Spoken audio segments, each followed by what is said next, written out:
Hello students, we are studying the chapter 3rd properties of natural resources. Natural resources या चॅप्टरमध्ये आपण properties of air याबद्दल मागच्या व्हिडिओमध्ये बघितलं आणि काही प्रॉपर्टीज जे आहेत ते आपल्या शिकायच्या बाकी होत्या, त्यामुळे दुसरा व्हिडिओ मी त्याकरता बनवत आहे. नॅचरल रिसोर्सेस म्हणजे काय सगळ्यांना माहिती आहे. नॅचरल रिसोर्सेस म्हणजे नैसर्गिक संसाधन, त्यामध्ये एअर आहे, वॉटर आहे, सॉईल आहे. These are the natural resources. The resources which are naturally form and useful to the human beings are called as natural resources. आता या ठिकाणी प्रॉपर्टीज ऑफ एअरमध्ये आपण एक प्रॉपर्टी बघू, हाऊ द एअर फ्लोज. हवा कशी वाहतं. Air starts flowing from the place of higher pressure to the place of lower pressure. We know that air exists all around us. And when there is the difference in the air pressure, जर दोन ठिकाणच्या air प्रेशरमध्ये जर फरक असेल तर हवा higher प्रेशरकडून lower प्रेशरकडे वाहतं. आपल्याला माहिती आहे पाणी जसं उंचावरून खालच्या भागाकडे वाहतं, higher level to lower level, त्याचप्रमाणे हवा सुद्धा हायर प्रेशरकडून लोअर प्रेशरकडे वाहत जातं. आणि जेव्हा हवा वाहतं तेव्हा आपल्याला काय जाणीव होतं त्या हवेची. We feel the breeze or the wind blowing. आपल्याला ती हवा, आपल्याला हवेची झुळूक लागतं. हवेची झुळूक जेव्हा लागतं तेव्हा समजून घ्यायचं की आपण लोअर प्रेशरमध्ये आहे आणि हायर प्रेशरकडनं हवा आपल्याकडे येत आहे. And therefore the wind are the effect of difference in pressure. मग हवा कशाला म्हणायचं. Wind is the effect of difference in pressure. प्रेशरमध्ये जो काही फरक असतो त्या फरकामुळेच हवा ही वाहतं. हवा ही नेहमी हायर प्रेशरकडून लोअर प्रेशरकडे वाहत असतं, हे आपल्याला जाणून घ्यायचं आहे, लक्षात ठेवायचं आहे. तुमच्या जिओग्राफीमध्ये हवा नावाचा एक चॅप्टर आहे, त्या चॅप्टरमध्ये तुम्हाला हवेबद्दल डिटेल माहिती त्या ठिकाणी शिकायला मिळेल. तर आता यानंतर आपण एक एक्सपेरिमेंट तुम्हाला मी करायला सांगणार आहे. तो जी ॲक्टिव्हिटी जी आहे तुम्ही तुमच्या घरामध्ये सुद्धा करू शकता. त्या काय करायचं, तुम्हाला एक सिंपल एक्सपेरिमेंट आहे. एक स्टेनलेस स्टीलचा एक ग्लास घ्यायचा. ग्लास घेतल्यानंतर तो ग्लास स्वच्छ पुसायचा कपड्यानी, कोरड्या कपड्यानी आतून आणि बाहेरून स्वच्छ पुसायचा, म्हणजे पूर्ण कोरडा करायचा. आणि नंतर त्या ग्लासमध्ये काय टाकायचं, तुम्हाला आईस क्यूब टाकायचे, बर्फाचे तुकडे टाकायचे. बर्फाचे तुकडे किती टाकायचे, ग्लास जो आहे तो अर्ध्यापेक्षा जास्त बर्फाच्या तुकड्यांनी भरेल अशा प्रकारे त्यामध्ये काय टाकायचं, आईस क्यूब टाकायचे, बर्फाचे तुकडे टाकायचे. मग हे बर्फाचे तुकडे टाकल्यानंतर थोड्या वेळानंतर त्या ग्लासला पुन्हा ऑब्झर्व करायचं. तर ऑब्झर्व केल्यानंतर तुमच्या लक्षात येईल की ग्लासची जी बाहेरची बाजू जी आहे ते बाहेरच्या बाजूला तुम्हाला पाण्याचे असे काय दिसतील, मॉलिक्युल्स जे आहेत ते चिटकलेले दिसतील. पाणी जे आहे त्या ठिकाणी बिंदूंच्या स्वरूपामध्ये, मॉलिक्युलच्या स्वरूपामध्ये, दवबिंदूच्या स्वरूपामध्ये जमा झालेलं तुम्हाला त्या ठिकाणी दिसेल. That is called as water molecules आपण त्याला म्हणू. मग हे वॉटर मॉलिक्युल्स कसे काय आले, कारण स्टीलच्या ग्लासमधून तर आतमधलं बर्फाचं पाणी जे आहे ते बाहेर जाऊ शकत नाही आणि बाहेरून तर आपण ग्लास पूर्ण स्वच्छ कोरडा केलेला होता आणि पुसलेला होता. तर मग काय होतं बघा, ज्या ठिकाणी तुम्ही ग्लास ठेवलेला आहे त्या ग्लासच्या आजूबाजूला काय हवा आहे, त्याच्या आजूबाजूला काय हवा आहे आणि त्या हवेमध्ये काय असतात, water vapours. Air content water in the form of vapours. हवेमध्ये वाफेच्या स्वरूपामध्ये पाणी असतं. मग हे जे वाफेच्या स्वरूपामध्ये जे पाणी आहे ते काय होतं, थंड होतं. कारण बर्फ आतमध्ये टाकल्यानंतर तुमचा ग्लास थंड झाला आणि ग्लास थंड झाल्यामुळे ग्लासच्या बाजूची जी हवा आहे ती हवा सुद्धा काय झाली, त्यामुळे थंड झाली. मग हवा थंड झाल्यामुळे काय होतं, त्यामधले जे वॉटर व्हेपर्स जे आहेत ते वॉटर व्हेपर्स सुद्धा काय होतात, थंड होतात. वॉटर व्हेपर्सला जेव्हा आपण कूल करतो, थंड करतो, it get convert into water and this process is called as condensation. म्हणजे या ठिकाणी काय होतं, कंडेन्सेशन होतं. पाण्याची वाफ जेव्हा थंड केली जातं तेव्हा त्याचं रूपांतर पाण्यामध्ये होतं. मग ही जी आजूबाजूची वाफ आहे ती बर्फामुळे थंड झाली आणि थंड झाल्यामुळे त्याचं रूपांतर पाण्यामध्ये झालं, दवबिंदूमध्ये झालं आणि हेच दवबिंदू तुम्हाला पाण्यावरती चिटकलेले दिसतात. Therefore the water vapors get transformed into the water and that is why water get collected on the outer surface of the glass. आता एक नाव लिहिलेलं आहे इथं, ह्युमिडिटी. ह्युमिडिटी हे नाव तुम्ही ऐकलं असेल. त्याला आर्द्रता, मॉइश्चर किंवा ओलावा असं म्हटलं जातं. ह्युमिडिटी म्हणजे काय, humidity means amount of water vapour in the air. कोणत्याही हवेची ह्युमिडिटी ही कशावरती अवलंबून असतं, त्यामध्ये असलेले वॉटर व्हेपर्स. तर त्या हवेमध्ये किती वॉटर व्हेपर्स आहे त्यावरती ह्युमिडिटी ही अवलंबून असतं. तर ह्युमिडिटीची जी लेवल आहे ती वेगवेगळ्या ठिकाणी वेगळी असतं. The level of humidity is different in different places. Also the humidity level also get changes from time to time during the period of a single day. एका दिवसामध्ये ह्युमिडिटी सुद्धा बदलतं. बघा, मॉर्निंगला ह्युमिडिटी ही जास्त असतं आणि आफ्टरनून जी आहे, आफ्टरनूनला ह्युमिडिटी ही कमी होतं आणि नाईटला ह्युमिडिटी ही वाढतं. आता ह्युमिडिटी ही कशावरती अवलंबून आहे, ती ह्युमिडिटी ही वॉटर व्हेपर्सवरती अवलंबून आहे. The level of humidity in the air is determined by its capacity to hold the water vapours.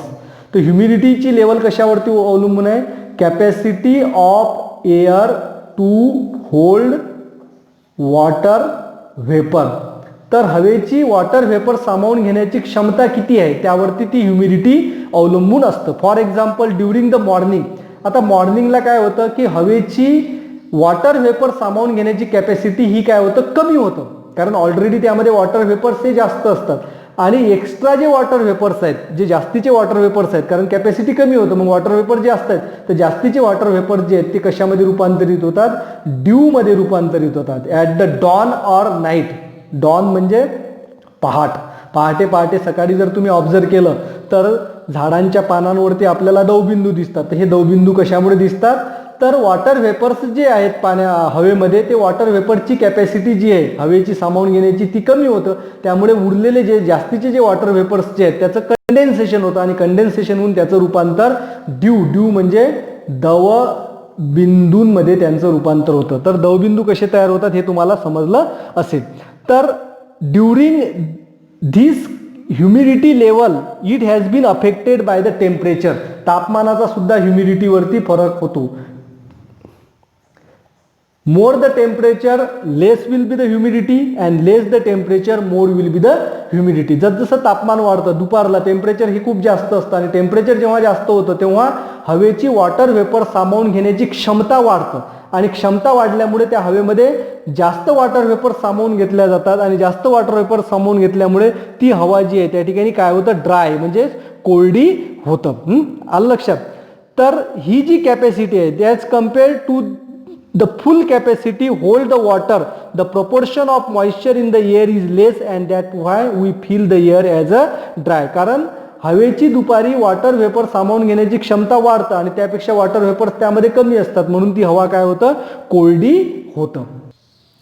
आता एक प्रश्न दिलेला इथं, in summer wet clothes dry quickly but in rains they do not, why is this so. उन्हाळ्यामध्ये कपडे आपले लवकर सुकतात परंतु पावसाळ्यामध्ये लवकर सुकत नाही. याचं कारण काय, बिकॉज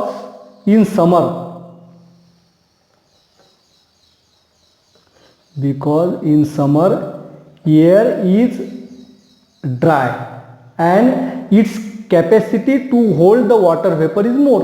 उन्हाळ्याच्या दिवसामध्ये हवा कोरडी असतं त्यामुळे त्यामध्ये वॉटर व्हेपर सामावून घेण्याची क्षमता ही जास्त असतं. त्यामुळे आपले कपडे जे आहेत त्यामधलं पाणी जे आहे त्याचं वॉटर व्हेपरमध्ये रूपांतर होतं आणि ते हवेमध्ये सामावल्या जातं. But in rainy season during in rains the air is humid. Air जी आहे ती ह्युमिड असतं, त्याची ह्युमिडिटी जास्त असतं. Therefore capacity to hold vapour is less. मग वॉटर व्हेपर सामावून घेण्याची क्षमता त्याची कमी असते कारण ऑलरेडी वॉटर व्हेपर्स त्यामध्ये जास्त आहेत. म्हणून आपल्या कपड्यामधलं जे पाणी बाहेर पडेल व्हेपरच्या स्वरूपामध्ये ते व्हेपर्स त्यामध्ये सामावून घेतल्या जात नाही. म्हणून पावसाळ्याच्या दिवसामध्ये आपले कपडे जे आहेत ते लवकर सुकत नाही. Temperature regulation. बघा, हवा जी आहे ही काय करतं, तापमानाला नियंत्रित करतं. टेम्परेचर रेग्युलेशन कसं करतं, आता बघा, we get the energy from sun. हे सूर्य आहे आणि सूर्यापासून आपल्याला काय मिळतं, एनर्जी मिळतं. This one is the part of earth. हा पृथ्वीचा भाग आहे, बरोबर आहे. We get the sunlight. The sunlight falls from the sun and our earth get the energy, आणि सूर्याचा प्रकाश जेव्हा पृथ्वीवरती पडतो तेव्हा आपल्याला एनर्जी मिळतं. मग ही जी एनर्जी आहे ही कशाच्या स्वरूपामध्ये असतं, हीटच्या स्वरूपामध्ये, उष्णतेच्या स्वरूपामध्ये असतं. आणि पृथ्वीवरून मग ही जी उष्णता आहे त्याचं रिफ्लेक्शन होतं. काय होतं, त्याचं रिफ्लेक्शन होतं. परंतु आपल्या वातावरणामध्ये काय आहेत, वॉटर व्हेपर्स आहेत. हवेमध्ये काय आहेत, वॉटर व्हेपर्स आहे, कार्बन डायऑक्साईड आहे, त्यानंतर व्हेपर्स आहेत, डस्ट पार्टिकल आहेत. हे काय करतात, ही हीट एनर्जी ॲब्सॉर्ब करतात. ही heat energy carbon dioxide, water vapours आणि बाकीचे जे हवेमधले घटक आहेत त्यांना ते हीट एनर्जी शोषून घेतात. हीट एनर्जी शोषून घेतल्यामुळे काय होतं की उष्णता ही परत बाहेर निघून जाऊ शकत नाही. मग ही उष्णता जर बाहेर निघून जाऊ शकत नाही त्यामुळे हवा जी आहे ही हवा काय होतं, गरम होतं. आणि हवा गरम झाल्यामुळे आपल्या पृथ्वीचा पृष्ठभाग सुद्धा गरम राहतो. आणि हा पृष्ठभाग गरम राहतो त्यामुळेच आपले सजीव जे आहेत ते या ठिकाणी जिवंत राहू शकतात. अन्यथा तसं झालं नसतं. आता प्रश्न आहे, what would happen if all the air surrounding is removed. जर हवा जी आहे आपल्या अर्थवरची पूर्ण हवा जर काढून टाकली तर काय होईल. बघा काय होईल, हवा ही काढून टाकली. बघा या ठिकाणी मी हवा काढून टाकतो. हवा काढून टाकल्यामुळे सूर्याची जे किरणं पडतायत त्याची एनर्जी अर्थवरती येते आणि त्याचं रिफ्लेक्शन झाल्यानंतर त्याच्यामधली जी उष्णता जी आहे ही उष्णता पूर्णपणे बाहेर निघून जाईल. बाहेर म्हणजे कुठं निघून जाईल, स्पेसमध्ये निघून जाईल. मग उष्णता स्पेसमध्ये निघून गेल्यामुळे पृथ्वीचं तापमान हे खूप कमी होईल. एवढं कमी तापमान होईल की आपण त्या ठिकाणी जगू शकणार नाही, कोणताही सजीव त्या ठिकाणी जगू शकणार नाही. Therefore air is very important for plays role for the temperature regulation. आलं लक्षात, टेम्परेचर रेग्युलेशन करण्याकरता हवेचा एक फार महत्त्वाचा रोल त्या ठिकाणी असतो. आता या ठिकाणी एक प्रश्न आहे, will sound B heard in space. स्पेसमध्ये जर तुम्ही गेले, अवकाशामध्ये जर तुम्ही गेले तर तुम्हाला आवाज ऐकायला येतो का. तर त्याचं उत्तर आहे no. No sound will not be heard in space. स्पेसमध्ये आवाज ऐकायला येत नाही का, because in the space there is no medium of air, there is no atmosphere. त्या ठिकाणी ॲटमॉस्फिअर नाही आहे. ॲटमॉस्फिअर नाही आहे म्हणजे त्या ठिकाणी हवा नाही आहे आणि हवा नसल्यामुळे आपल्याला आवाज ऐकायला येत नाही. Therefore air is a medium for transmission of sound. आपला आवाज जो आहे, आवाजाचं प्रसारण जे आहे ते कशामुळे होतं, हवेमुळे होतं. आणि हवा जर नसेल तर आपल्याला आवाज ऐकायला येणार नाही. जर तुम्ही स्पेसमध्ये गेले, अवकाशामध्ये गेले आणि दोन व्यक्ती 2-2 फुटावरती एवढ्या जवळ अंतरावरती जर उभे असेल, एक व्यक्ती किती जोराने ओरडला तर त्याला ऐकायला येणार नाही, कारण मधामध्ये हवा नाही आहे. कारण आवाज जो आहे हा हवेमधून जात असतो, हवेमधून जात असतो आणि हवा नसल्यामुळे त्या ठिकाणी तो आवाज जाणार नाही. And also air is present in the earth. अर्थवरती ॲटमॉस्फिअर आहे, हवा आहे, त्यामुळे आपल्याला सहजासहजी एक दुसऱ्यांचे आवाज ऐकायला येतात. Therefore all the sounds that we heard reach us through the surrounding air. The density of air also changes due to the temperature. तर डेन्सिटी जी आहे, हवेची घनता जी आहे ती कशामुळे चेंज होतं, चेंज ड्यू टू टेम्परेचर. बघा हवेमध्ये डेन्सिटी कशावरती अवलंबून असतं, घनता म्हणजे मॉलिक्युल्स. जर हवेचे मॉलिक्युल्स खूप जवळ असतील तर त्याची डेन्सिटी जी आहे ही जास्त आहे. बघा हे मॉलिक्युल्स खूप जवळ आहे म्हणजे त्यांची डेन्सिटी जास्त आहे. आणि हे दुसरे बघू, हे मॉलिक्युल्स काय आहेत, खूप दूर आहेत, त्यांची डेन्सिटी कमी आहे. जर टेम्परेचर ॲट लो टेम्परेचर, जर टेम्परेचर कमी असेल तर हवेचे मॉलिक्युल्स जे आहेत ते काय होतात, एकमेकाच्या जवळ येतात. म्हणजे त्यांचं काय होतं, त्या ठिकाणी कंडेन्सेशन होतं आणि कंडेन्सेशन झाल्यामुळे त्यांची डेन्सिटी काय वाढतं, जास्त होतं, हाय डेन्सिटी.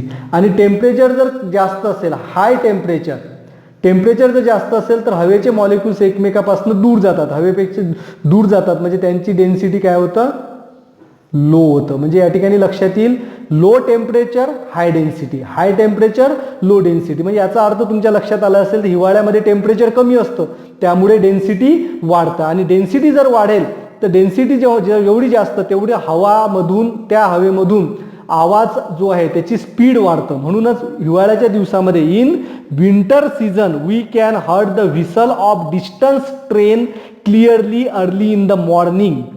म्हणजे हिवाळ्यामध्ये खूप दूरवरती जरी ट्रेन असली तर सकाळी सकाळी त्याचा व्हिसल आपल्याला दूरवरून ऐकायला येतो. त्याचं कारणच ते आहे की हवेची डेन्सिटी ही खूप जास्त असतं आणि डेन्सिटी जास्त असल्यामुळे आपल्याला त्या ठिकाणी तो आवाज ऐकायला येतो. Therefore air is a useful medium for the transmission of sound. आता हे जर सगळा व्हिडिओ जो बघितला आपण त्याची समरी बघू. समरी म्हणजे प्रॉपर्टीज ऑफ एअर. एअरच्या प्रॉपर्टीज कुठल्या कुठल्या आहेत. Air is made up of gases, dust, water vapour etcetera. हवेमध्ये वेगवेगळ्या प्रकारचे गॅसेस आहे. Oxygen, nitrogen, carbon dioxides, water vapour, त्यानंतर वॉटर व्हेपरसुद्धा त्यामध्ये आहे, डस्ट पार्टिकल आहे, स्मोकसुद्धा त्यामध्ये असतं. Air has mass and weight. याचा आपण एक एक्सपेरिमेंट बघितला बलूनचा, त्यामध्ये आपल्याला कळतं की एअरला मास आणि वेट असतं. Air pressure is called as atmospheric pressure which is same in all direction in given place. एअरचा जो प्रेशर आहे त्याला ॲटमॉस्फेरिक प्रेशर असं म्हटलं जातं आणि तो प्रेशर एखाद्या विशिष्ट ठिकाणी सगळ्या दिशेला सारखा असतो. परंतु एअर प्रेशर जो आहे हा ठिकाणानुसार बदलत जातो. सी लेवल वरती एअर प्रेशर हा सगळ्यात जास्त आहे. कोस्टल रिजनवरती एअर प्रेशर जास्त आहे आणि जसं वरती जाऊ तसं एअर प्रेशर जो आहे हा कमी होत जातो. Air can be compressed. हवेला आपण कॉम्प्रेस करून एखाद्या सिलेंडरमध्ये सुद्धा भरू शकतो. Air is affected by temperature. हवेवरती टेम्परेचरचा परिणाम होतो. काय परिणाम होतो. टेम्परेचर जर वाढलं तर त्याची डेन्सिटी काय होतं. If at higher temperature its density is low and at lower temperature it density is high. Temperature जर कमी झालं तर डेन्सिटी वाढतं. त्यानंतर आहे air flows from region of higher pressure to lower pressure. ज्या ठिकाणी हवेचा दाब जास्त आहे तिथून ज्या ठिकाणी हवेचा दाब कमी आहे त्या ठिकाणी हवा ही वाहत जातं. त्यानंतर air shows the phenomenon of scattering of light. Scattering of light याचा अर्थ काय आहे बघा. हवेमध्ये वेगवेगळ्या प्रकारचे पार्टिकल्स आहेत. त्यामध्ये धुळीचे कण आहे, त्यानंतर स्मोक पार्टिकल आहेत. बरोबर आहे. आता या ठिकाणी बघू आपण हे धुळीचे कण आहेत, स्मोक पार्टिकल आहेत. जेव्हा प्रकाश त्यावरती पडतो, लाईट त्यावरती पडतो, तेव्हा तो लाईट जो आहे वेगवेगळ्या दिशेने डिफ्लेक्ट होतो. हे जे धुळीचे कण जे आहेत त्या प्रकाशाला वेगवेगळ्या दिशेने काय करतात, डिफ्लेक्ट करतात आणि यालाच म्हटलं जातं scattering of light. For example रात्रीच्या वेळेला जर तुम्ही टॉर्च लावली तर टॉर्चच्या लाईटमध्ये धुळीचे कण चमकताना दिसतात. तर का चमकताना दिसतात. कारण टॉर्चचा प्रकाश जेव्हा त्या धुळींच्या कणांवरती पडतो, धुळींच्या कणांवरती पडल्यानंतर ते धुळीचे कण लाईटला काय करतात, वेगवेगळ्या दिशेने स्प्रेड करतात. तो लाईट काय करतो, धुळीच्या कणावरती पडल्यानंतर पसरतो आणि तो पसरल्यामुळे आपल्याला तो मार्ग त्या ठिकाणी दिसतो, बीम त्या ठिकाणी दिसतो आणि त्याला स्कॅटरिंग ऑफ लाईट असं म्हटलं जातं. Air act as a temperature regulator. हवेमुळे आपली पृथ्वी जी आहे ही गरम राहतं. अन्यथा हवा जर नसती तर आपल्या पृथ्वीचं तापमान हे खूप कमी झालं असतं आणि कोणताही सजीव त्या ठिकाणी जिवंत राहिला नसता. Air is the medium for transmission of sound. हवेमधून आवाज जो आहे तो एका ठिकाणाहून दुसऱ्या ठिकाणी जातो. हवा जर नसेल तर आवाज एका ठिकाणाहून दुसऱ्या ठिकाणी जाणार नाही. Here we complete the properties of air. Next video we will study about the another natural resource that is the water.